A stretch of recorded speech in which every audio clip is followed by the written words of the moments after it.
অদম্য ইচ্ছাশক্তি আর প্রচেষ্টা থাকলে সফলতা অর্জনে কোনো বাধাই প্রতিবন্ধকতা সৃষ্টি করতে পারে না। তাই তো শারীরিক প্রতিবন্ধকতা দূর করে তীর্থদাস আজ একজন পাবলিকিয়ান। পড়াশোনা করছেন জাতীয় কবি কাজী নজরুল ইসলাম বিশ্ববিদ্যালয়ের কম্পিউটার সায়েন্স অ্যান্ড ইঞ্জিনিয়ারিং বিভাগে। আমি 200 মাস্কুলার ডিস্ট্রফি নামক একটি রোগে আক্রান্ত। এটা মূলত 50,000-এ একজনের হয়। প্রথম থেকে আমার পড়াশোনার জার্নিটা সহজ ছিল না। স্কুল লাইফ আমি পার করেছি নিজের স্থানীয় ধনবাড়ি কলেজের মডেল স্কুলে, এবং কলেজ লাইফে ওঠা পর্যন্ত আমি আস্তে আস্তে দেখি পায়ের শক্তিটা হারিয়ে ফেলি।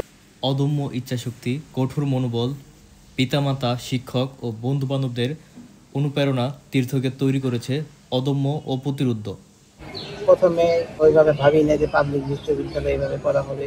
পরে আমার ফ্যামিলির মানুষজন, বিশেষ করে আমার মা বাবা, আমি ছোটো বাবার অনুপ্রেরণায় আমি চেষ্টা করি পাবলিক বিশ্ববিদ্যালয়ে চান্স পাওয়ার। টাঙ্গাইলের ধনবাড়ী উপজেলার মধ্যবিত্ত পরিবারের ছেলে তীর্থদাস শৈশবের কিছুটা সময় স্বাভাবিক থাকলেও চতুর্থ শ্রেণী থেকে শুরু হয় তার এই প্রতিবন্ধকতা। এটা একটি দিনগত রোগ। প্রথমে এই সমস্যাটা আমার ধরা পড়ে তখন আমি ক্লাস 3 বা 4 পড়ি। তখন আস্তে আস্তে পায়ে ঘোড়া ফেলতে সমস্যা হতে দেখলাম।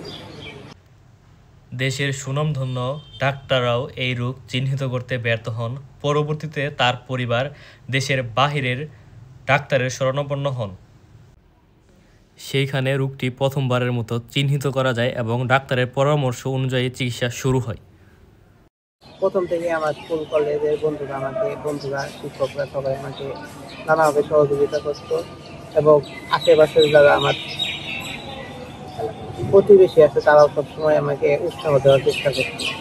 আমার ডিপার্টমেন্টের সিনিয়র এবং আমার বন্ধু বান্ধব এবং টিচাররা প্রথম থেকে আমাকে সহযোগিতা করে আসছে সব ক্ষেত্রে, যাতে আমি আমার জল প্রয়োজনীয় সুযোগ সুবিধাটুকু পাই সেদিকে তারা সবসময় খেয়াল রাখে। তারা সবসময়, আমি যে একটু উপরে উঠতে পারি না তাই বেশিরভাগ ক্ষেত্রেই টিচাররা আমার জন্য নিচে এসে ক্লাস নেয়। শুরুতে পায়েতে থাকলেও এখন হাতেও ছড়িয়ে গেছে এই রোগ। এত প্রতিকূলতা পরেও এই তীর্থদাসরা থেমে যাওয়ার নয়। পড়াশোনা শেষ করে তীর্থদাস হতে চান একজন ওয়েব ডেভেলপার এবং কাজ করতে চান দেশের সুবিধাবঞ্চিত মানুষদের নিয়ে।